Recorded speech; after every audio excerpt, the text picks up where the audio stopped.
Praise the lord. అందరికీ వందనాలు. దేవునికి స్తోత్రము కలుగును గాక. నా మాటలు అందరికి బాగానే అర్థమవుతున్నాయండి? ఆ! వినపడుతున్నాయా? అందరికి వినిపిస్తున్నాయండి. Very clear. Okay. Okay brother. Thank you. మనము సమయాన్ని వ్యర్థం చేయకుండా మనం త్వరితగతిన మనము సేవకుల మీటింగ్ సమావేశంలో నాకు ఇచ్చిన ఈ అవకాశాన్ని బట్టి అందరికీ వందనాలు. దేవునికి స్తోత్రము కలుగును గాక. హోస్ట్ గారు శామ్యూల్ గారిని బట్టి వందనాలు. అలాగే నేను కొత్తగా వచ్చాను. మీ పేర్లన్నీ నాకు చాలా మందికి తెలీదు. చాలా మంది పేర్లు నాకు తెలీదు. నా పేరు కరుణాకర్. ఇంటి పేరు గంట. నేను ఆర్టీసీ డ్రైవర్‌గా పనిచేస్తూ ఉన్నాను. విజయవాడలోనే ఆర్టీసీ డ్రైవర్ పనిచేస్తూ ఉన్నాను. అది చేస్తూ దేవుని సేవ చేస్తా ఉన్నాను. నేను 1997లో మారుమనసు పొందాను. 98లో బాప్తిసం తీసుకున్నాను. సుమారుగా 11, 12 సంవత్సరాల నుంచి దేవుని సేవ చేస్తూ ఉన్నాను. ఇక ఈ సంవత్సరంతో నేను ఉద్యోగం మానేసి కంప్లీట్‌గా సంపూర్తిగా దేవుని పరిచర్యలోకి దిగుదామని, దేవుని పరిచర్య చేద్దామని అనుకుంటున్నాను. దేవుడు సహాయం చేయను గాక. సరే, మనం ఈరోజు వర్తమానము కొరకు ఇక్కడ ఈరోజు మాకు కూడా ఇక్కడ శుక్రవారం ప్రార్థన ఉంది మందిరంలో. మన బిడ్డలు విశ్వాసులు వచ్చారు. వాళ్ళకి జూమ్‌లో ఉన్న వారికి అందరికీ కలిపి ఇప్పుడు వాక్యం చెప్పడం జరుగుతుంది. అపోస్తలుడైన పౌలు తిమోతికి రాసిన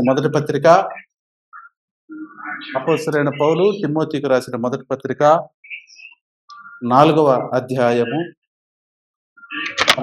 16వ వచనము నేనే చదువుతాను. అపోస్తలుడైన పౌలు తిమోతికి రాసిన మొదటి పత్రిక 4వ అధ్యాయము 16వ వచనం. నిన్ను గూర్చియు నీ బోధన గూర్చియు జాగ్రత్త కలిగి ఉండుము. వీటిలో నిలకడగా ఉండుము. నీవిలాగు చేసి నిన్నును నీ బోధ వినువారును రక్షించుకొందువు. ప్రార్థన చేసుకుందాం. ప్రేమ గల తండ్రి, జీవం కలిగిన దేవ, వందనాలు ప్రభువా, స్తోత్రాలు. నీ వాక్యంలో నాతో మాట్లాడండి, మా అందరితోనూ మాట్లాడండి ప్రభువా.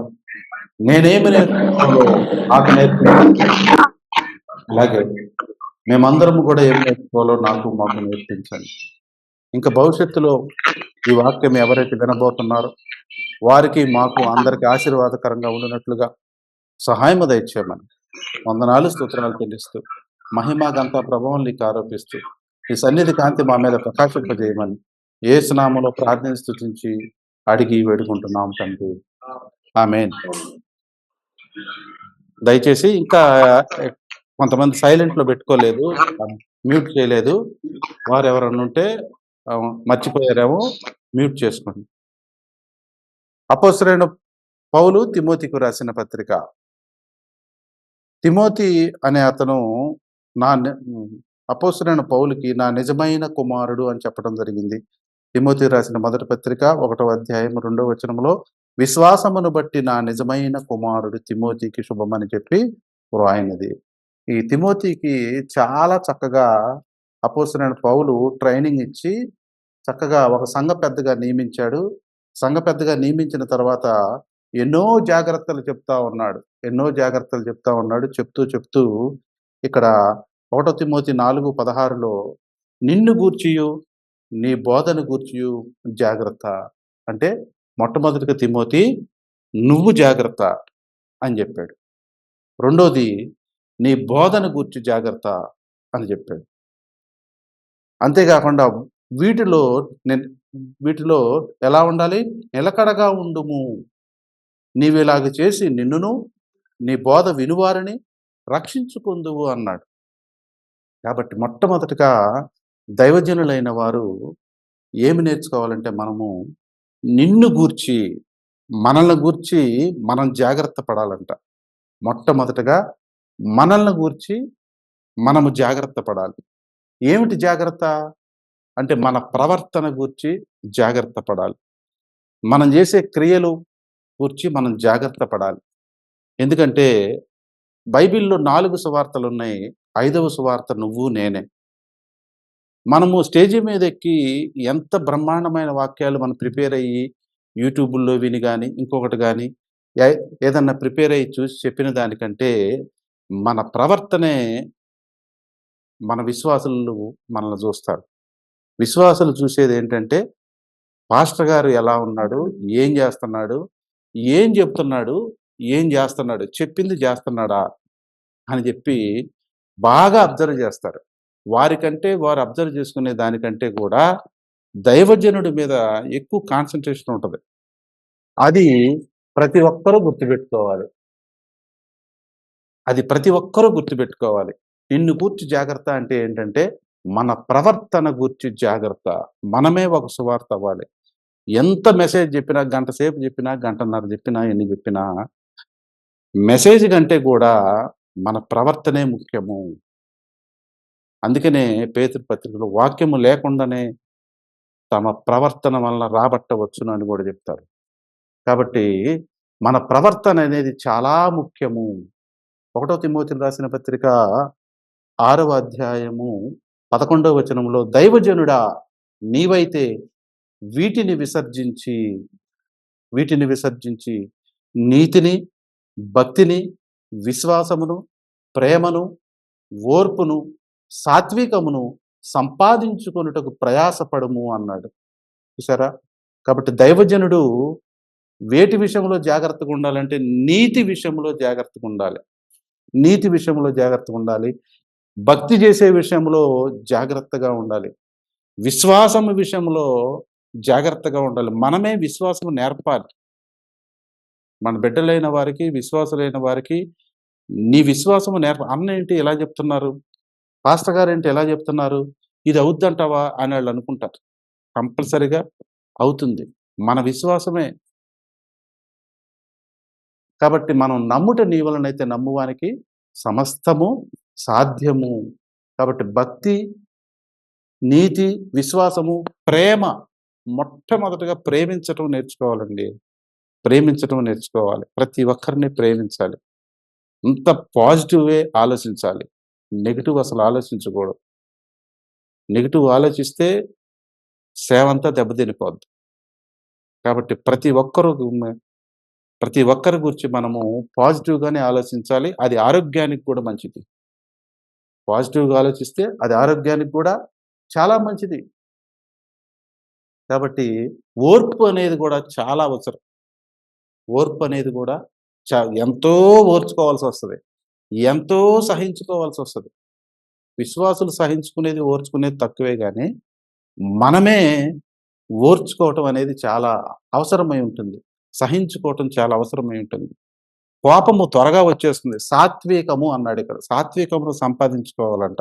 సాత్వికం అంటే ఏంటంటే, సాత్వికము ఉన్నవాడు త్వరగా కోపపడడు. కోపపడుడి గాని పాపము చేయుకుడి అన్నాడు. అంటే కోపపడుడు గాని త్వరగా కోప్పడొద్దన్నాడు. ప్రేమ త్వరగా కోప్పడదంట. కాబట్టి సాత్వికం అనేది చాలా ముఖ్యం. దైవజనులకి సాత్వికం చాలా ముఖ్యం.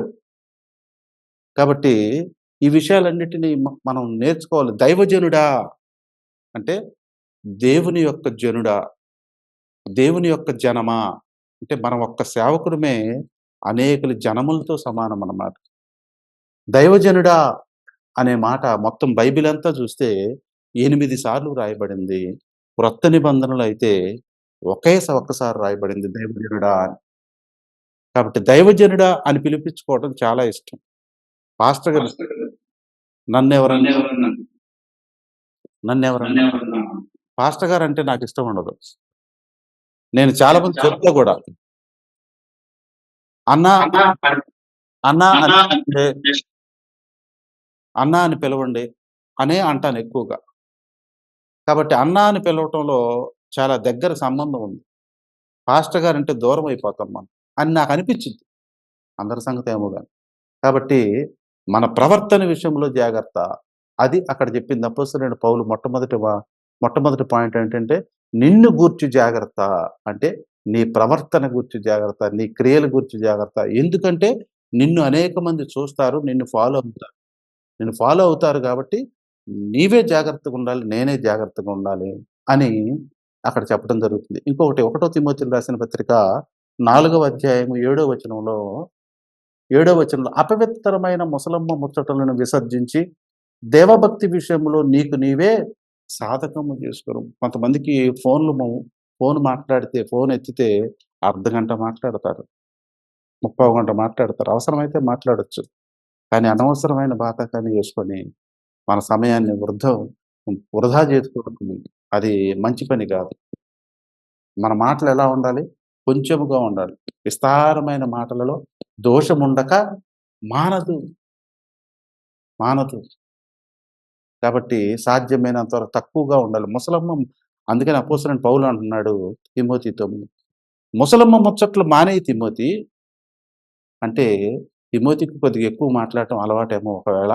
ముసలమ్మ ముచ్చట్లు మానేసేయి. అలాంటివి పెట్టుకోకుండా మరి ఏం చేయాలంటే దైవభక్తి విషయంలో నీకు నీవే సాధకము చేసుకోవాలి. కాబట్టి జాగ్రత్త అని అన్నాడు. మనం ఎక్కడికైనా బయటికెళ్ళాలంటే 4, 5 పనులు పెట్టుకొని బయటికెళ్ళాలి.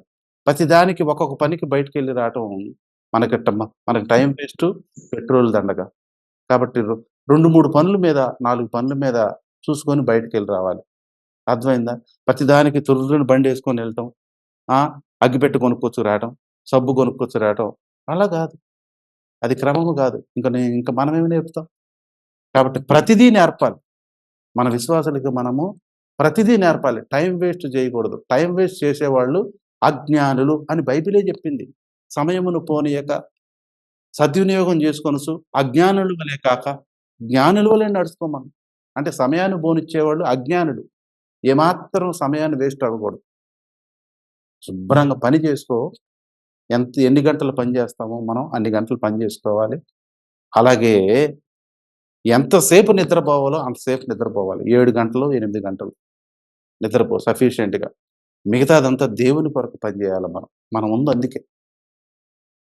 కాబట్టి అజ్ఞానుల వలె కాక జ్ఞానుల వలె నడుచుకోవాలి. ఇంకొకటి తిమోతి నిన్ను గూర్చి జాగ్రత్త అని చెప్తూ అపోస్తలుడైన పౌలు ఆరోగ్యం గురించి కూడా చెప్పాడు. చూడండి 1 తిమోతికి రాసిన పత్రిక 5వ అధ్యాయము 23వ వచనము, ఇక మీదట నీళ్లే త్రాగక నీ కడుపు జబ్బు నిమిత్తమును తరచుగా వచ్చు బలహీనతల కోసరము ద్రాక్షారసము కొంచెముగా పుచ్చుకొనుము. అంటే ఇక నేను దాన్ని ఎక్కువగా మాట్లాడను గాని ఏం చెప్తున్నాడంటే పౌలు ఆరోగ్యము జాగ్రత్త అని చెప్తున్నాడు. కాబట్టి సేవకులందరం మనము ఆరోగ్యం విషయంలో జాగ్రత్తగా ఉండాలి. ఆరోగ్యం ఉంటేనే మనం ఎక్కడికైనా సువార్తకి వెళ్తాం. ఆరోగ్యం ఉంటేనే మనం ఎక్కడికైనా వాక్యం చెప్తాం వెళ్ళి. ఆరోగ్యం ఉంటేనే మనం అనేకులకు మనం చక్కగా మంచి సమాచారం అందించగలం. కొంతమంది ఆరోగ్య విషయంలో పట్టించుకోరు. ఎక్కడ ఏది పెడితే అది, ఎంత పడితే అంత. రోజు మటను, బిర్యానీ, చికెను ఇవే తింటా ఉంటారు. కాబట్టి జాగ్రత్త. ఒక లిమిట్ అంటూ ఉండాలి. అపోస్తలుడైన పౌలు చెప్తున్నాడు, తిమోతి జాగ్రత్త, ఆరోగ్య విషయంలో జాగ్రత్త. నీవు తిండిపోతువైన యెడల నీ గొంతుకకు కత్తి పెట్టుకో అన్నాడు.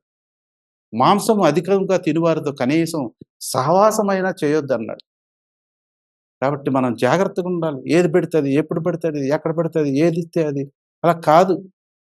ఆరోగ్యం పాడైపోద్ది. కొవ్వు పెరిగిపోద్ది ఒంటిలో.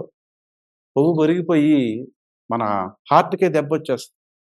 కాబట్టి ఈ విషయాల్లో జాగ్రత్తగా ఉండాలి. మొట్టమొదటి మన పాయింట్ ఏంటంటే నిన్ను గూర్చి జాగ్రత్త అనే విషయాన్ని గుర్తుపెట్టుకోవాలి. ఇంకొకటి అపోస్తలుడైన పౌలు ఏం చెప్పాడంటే నీ బోధన గూర్చి జాగ్రత్త. నీ బోధన గూర్చి జాగ్రత్త. బోధ విషయం ఎట్ట పడితే అట్ట మాట్లాడబాకు. ఎట్ట పడితే అటు చేయబాకు. ఏదొస్తే అది మాట్లాడబాకు. ఎక్కడన్నా ఒక వచనం ఉంటే ఆ వచనం పట్టుకొని ఇష్టానుసారంగా మనం ఏదో వ్యాఖ్యానించుకుంటూ వెళ్ళటం కాదు. మనం ఒక సందర్భం, ఒక టాపిక్ ఎత్తామంటే ఆ టాపిక్ సంబంధించి ఇంకా 66 పుస్తకాల్లో ఎక్కడున్నాయో ఎతికి అన్నిటిని పరిశీలించి అప్పుడు మనం ఒక సారాంశానికి రావాలి. ఎక్కడో ఒకటి పట్టుకొని వచ్చేయటం కాదు. అబద్ధ బోధలు చాలా ఉన్నాయి. హితబోధ అని ఉంది. హితబోధ అంటే ఆరోగ్యకరమైన బోధ అని ఉంది. అంటే అనారోగ్యకరమైన బోధ కూడా ఉంది. అలాగే 1 తిమోతి 4:2లో దయ్యముల బోధ అని ఉంది. అలాగే ప్రకటన గ్రంథము 2:15లో నికోలాయితుల బోధ, సద్దూకయ్యుల బోధ అని ఉంది. జాగ్రత్తగా ఉండాలి. అలాగే పేతురు పత్రికలో అబద్ధ బోధ అనేవి ఉన్నాయని చెప్తున్నాడు. అలాగే హెబ్రీయులు రాసిన పత్రికలో నానా విధములైన అన్య బోధ ఉంది. గుర్తుపెట్టుకోవాలి. 2 కొరింథీయులకు రాసిన పత్రిక 2:17లో వాక్యమును కలిపి చెరిపడి బోధ. కాబట్టి మనం ఏ బోధ బోధిస్తున్నాం? ఏ బోధ బోధిస్తున్నాం మనం? 2 యోహాను పత్రిక 1 అధ్యాయం 1 అధ్యాయం 9 దాంట్లో క్రీస్తు బోధ గాక ఏ బోధ అయినా ఎవరైనా చేస్తే వాళ్ళు నాకు సంబంధం లేదన్నాడు. కాబట్టి మనం పరిశీలించుకోవాలి. ఏ బోధ చేస్తున్నాం? ఎలాంటి బోధ చేస్తున్నాం? ఒక పక్కే చెప్పుకుంటూ వెళ్ళిపోతున్నామా? ఒక పక్కే చెప్పుకుంటూ ఒక వాక్యం తీసుకొని ఒక పక్కే చెప్పుకుంటూ వెళ్ళిపోతున్నాం అనుకో, అప్పుడు కూర్చున్న వారికి ఇంకొక డౌట్ వస్తుంది. మరి ఇది ఉంది కదా, మరి దీని సంగతి ఏంటి అని వాళ్ళ మైండ్‌లో ఆలోచన వస్తుంటది. అప్పుడు మనం అది కూడా తీసి చెప్పాలి. కాబట్టి మన బోధ విషయంలో తిమోతి, నీ బోధ గూర్చి జాగ్రత్త. నీ బోధ ఎలా ఉంది? నా దగ్గర ఏమి నేర్చుకున్నావు? ఆ బోధ విషయంలో నీవు జాగ్రత్త. ఉదాహరణకి అబ్రహాము దేవుని నమ్మెను, అది అతనికి నీతిగా ఎంచబడినని రోమీయులకు రాసిన పత్రిక 4:3లో ఉంది. మళ్ళీ యాకోబు పత్రికలో ఏముంది తెలుసా? అబ్రహాము క్రియల వలన నీతిమంతుడని తీర్చబడినను. నమ్మితే నీతిమంతుడు అని మాత్రమే కాదు, మన క్రియల వల్ల కూడా నీతిమంతుడిగా తీర్చబడదు. నమ్మితే చాలా చెప్పుకుంటూ వెళ్ళిపోవటం కాదు. అప్పుడు ఈ వచనం కూడా తీసి ఇది కూడా చెప్పాలి. a+b² a² b² 2ab 3 కలిస్తేనే a+b² సూత్రం అవుతుంది. కాబట్టి నీ వాక్య సారాంశము సత్యం. ఒక వాక్యం పట్టుకొని మనం పోతా ఉంటే అది చాలా మందికి అర్థం కాదు, ఇబ్బంది కలిగే పరిస్థితి ఉంటుంది. కాబట్టి 66 పుస్తకాల్లో మనం చెప్పే టాపిక్ గురించి ఏం చెప్తుంది చూసి దాన్ని బట్టి మనం చెప్పాలి. అలాగే నమ్మి బాప్తిజం పొందినవాడు రక్షింపబడునని ఉంది మార్కు 16:16లో. అలాగే నోటితో ఒప్పుకొని హృదయమందు విశ్వసిస్తే రక్షింపబడునని ఉంది. ప్రార్థన చేయవాడు రక్షింపబడునని ఉంది. అంతము వరకు సహించిన వాడే రక్షింపబడునని ఉంది. సత్యము నమ్ముట వలన రక్షణ కలుగుద్దని ఉంది. కాబట్టి ఇవన్నీ కలిస్తేనే రక్షణ.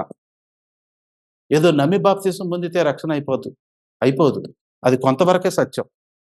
కాబట్టి అన్ని విషయాలు క్రోడీకరించి రక్షణ అనే మాట 66 పుస్తకాల్లో ఎక్కడెక్కడ ఉందో చూసి వాటిని అన్ని తీసుకొని అప్పుడు ఏది రక్షణ, ఏం చేస్తే రక్షణ అనే విషయాన్ని మనం పరిశీలించాలి, పరిశోధించాలి, ధ్యానించాలి. అలాగే యోహాను సువార్త 5:24లో నా యందు విశ్వాసం ఉంచువాడు తీర్పులోనికి రాక మరణములో నుండి జీవములోనికి దాటి ఉన్నాడంట. అంటే నా యందు విశ్వాసం ఉంచితే వాడికి తీర్పు ఉండదని చెప్పుకుంటూ పోతాం, కానీ తీర్పు ఉంటుంది. ధవళ సింహాసన తీర్పు అనేది ఒకటి ఉంటుంది. విశ్వసించిన వాడందరికీ తీర్పు ఉండకేమీ లేదు. ఒకవేళ తీర్పు లేదు అనుకుంటే మళ్ళీ మనకి చాలా వాక్యాలు అడ్డం వస్తూ ఉంటాయి. ఏం వాక్యాలంటే 2 కొరింథీ 5:10లో మనమందరము న్యాయపీఠము ఎదుట ప్రత్యక్షము కావలెను, అవి మంచివైనను సరే చెడ్డవైనను సరే. ప్రతి దాని గురించి మనం ఏంటంట, న్యాయపీఠం అనేది ఒకటి ఉంది. అందులో మనమందరము అన్నాడంటే అందులో ఇంక్లూడ్ అయ్యి ఉంది ఎవరు తెలుసా? అపోస్తలుడైన పౌలు కూడా ఉన్నాడు. అపోస్తలుడైన పౌలు కూడా న్యాయపీఠం ముందు నిలబడాలి. కాబట్టి తీర్పు లేదంటే ఎట్లా? కాబట్టి జాగ్రత్తగా పరిశీలించాలి. అలాగే 1 కొరింథీ 4:5 రహస్యాలన్నీ బయటికి తీసుకొస్తాడంట. అప్పుడు మనకు తగిన మెప్పు కలుగుద్దంట. అలాగే మత్తయి సువార్త 12:36లో మనము మాట్లాడేది ఏదైనా సరే, అది మంచిదైనా సరే చెడ్డదైనా సరే, అన్నిటిని విమర్శ దినాన మనం లెక్కప్ప చెప్పాలి అని ఉంది. మరి నీకు తీర్పు విమర్శ లేకపోతే యోహాను సువార్త 5:24 చెప్పిన మాట ప్రకారం విశ్వాసం ఉంచువాడు తీర్పులోనికి రాడా? వస్తాడు. ఆ తీర్పు వేరు, ఈ తీర్పు వేరు. కాబట్టి మనం పరిశీలించాలి. అలాగే ప్రకటన గ్రంథం 2:23లో వాని క్రియల చొప్పున వానికి ప్రతిఫలము ఇవ్వబడున్నాడు. కాబట్టి ఎక్కడ పడితే అక్కడ ఏది పడితే అది వాక్యం చెప్పుకుంటా మనం వెళ్ళిపోతే కుదరదు. అలా కానే కాదు. కాబట్టి అపోస్తలుడైన పౌలు చెప్తున్నాడు, ఒకటో తిమోతి రాసిన మనం ఎత్తుకున్న వాక్యము ఒకటో తిమోతి 4:16లో నిన్ను గూర్చి జాగ్రత్త తిమోతి, నీ బోధన గూర్చి జాగ్రత్త తిమోతి, జాగ్రత్త నువ్వు వీటిలో నిలకడగా ఉండు. నువ్వు చెప్పేది ఒకటి చేసేది ఒకటైతే కుదరదు. ఇంకొక పాయింట్, మూడో పాయింట్, ఒకటి నిన్ను గూర్చి జాగ్రత్త పడు, రెండోది నీ బోధ గురించి జాగ్రత్త పడు, మూడవది బోధ విషయంలో నిలకడగా ఉండు. అంటే చెప్పేది ఒకటి చేసేది ఒకటి చేయబాకు. జాగ్రత్త. నువ్వేది చెప్తున్నావో అదే చెయ్యి, అదే చెయ్యి. నువ్వొకటి చెప్పి ఇంకొకటి చేస్తే కుదరదు అలాగా. ఎప్పుడో పాతకాలం నాటి పాట ఒకటి ఉంటుంది. ఒకానొక అయ్యగారు ఒకానొక ఊరిలో ఒకానొక అయ్యగారు ఏదో గంప కింద కోడి పట్టాడు. కోడిని పట్టుకున్నాడు ఏదో వేరే వాళ్ళది. ఆ తర్వాత ప్రార్థనకి వెళ్ళారు పాస్టర్ గారు, పాస్టమ్మ గారు. బ్రహ్మాండమైన బోధ చేశాడు. ఏమని దొంగతనం చేయకూడదని బోధ చేశాడంట. ఆ బోధ విని అమ్మగారు అదిరిపడి ఇంటికొచ్చి ఆ వెంటనే కోడికి ఆ గంప కింద కోడి తీసి వదిలేసిందంట. అయ్యగారు వచ్చారు. అయ్యగారు వచ్చి ఏది కోడేదంటే, నీ వాక్యం విని నేను మారుమనసు పొందానంటే, చెప్పే వంతు మనది గాని చేసే వంతు మనది కాదు, బుద్ధి కలిగి ఉండవే భార్య అని ఏదో పాట ఒకటి ఉండాలి. ఇది వరకు మా అమ్మ పాడేది ఆ పాట. చెప్పే వంతు మనది గాని చేసే వంతు మనది కాదు. అట్లా నా బోధ. అందుకనే చెప్తున్నాడు అపోస్తలుడైన పౌలు, బోధ విషయంలో నిలకడగా ఉండి తిమోతి. ఏమనుకుంటున్నావు? చెప్పేది ఒకటి చేసేది ఒకటి. దేవుడికి ఎంత కోపం తెలుసా? నిన్ను నన్ను చంపే అంత కోపం. చెప్పేది ఒకటి చేసేది ఒకటి చేస్తే చంపేటంత కోపం అనమాట. చంపటానికే వస్తాడు. అది నేను ఎంత గట్టిగా ఎందుకు చెప్తున్నానంటే, నిర్గమాకాండం 4వ అధ్యాయంలో మోషేకి దేవుడు ఏం చెప్తాడంటే, ఇశ్రాయేలీలందరూ జ్యేష్ఠులు, వాళ్ళని నేను బయటికి తీసుకెళ్తాను. వాళ్ళని నేను ఐగుప్తు నుండి బయటికి తీసుకెళ్తాను. అంతకుముందు ఎన్నో అద్భుతాలు చేశారు, అన్ని చేశారు, అయిపోయింది. ఇక ఆఖరిగా జ్యేష్ఠ కుమారుని చంపుతాను అని చెప్పిరాపోయి అన్నాడు. అప్పుడు ఐగుప్తు రాజు ఫరో దగ్గరికి మోషే వెళ్తా ఉంటాడు. చెప్పటానికి వెళ్తా ఉంటాడు. ఏం చెప్పటానికి? దేవుడు చెప్పిన బోధ, దేవుడు చెప్పిన మాట వాళ్ళకి చెప్పటానికి వెళ్తుంటాడు. చెప్పటానికి వెళ్ళే ముందు మోషే ఏం చేశాడంటే, ఇతనే సరి చేసుకోవాల్సింది ఉంది. ఇతను సరి చేసుకోకుండా చెప్పటానికి వెళ్తున్నాడు. ఏం సరి చేసుకోలేదు అనంటే, తన పిల్లవాడికి సున్నతి చేయించాల. సున్నతి చేయించిన వారే ఇశ్రాయేలీలు, సున్నతి చేయించిన వారే జ్యేష్ఠులు అన్నమాట.